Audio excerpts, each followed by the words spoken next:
Hey guys, welcome back to our channel. In this tech tutorial video, we're going to teach you step by step how you can create a new workspace for your account in the Plain project management tool.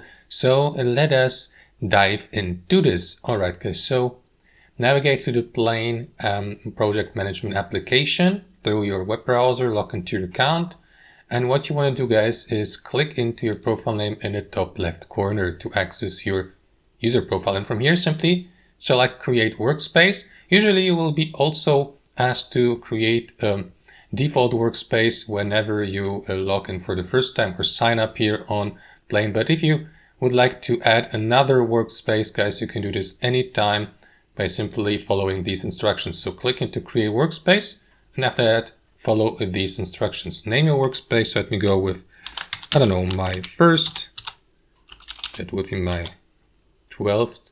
So my first workspace, give it a name. You will see the workspace URL below. You may of course customize that if you like by removing that half of that workspace URL here and by assigning a second or a custom one.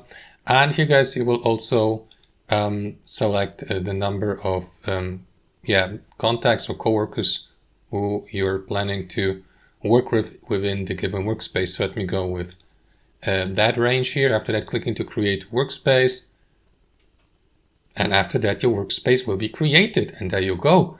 Now if you'd like to navigate between your workspaces guys, what you'll need to do is click into your profile icon in the top left corner, and there you go. The current workspace we just created is selected, but you can switch to the previous one by selecting it from that menu. And that's how it works guys. Hope you enjoyed this video, got some real value from it, and we'll see you next time on our channel.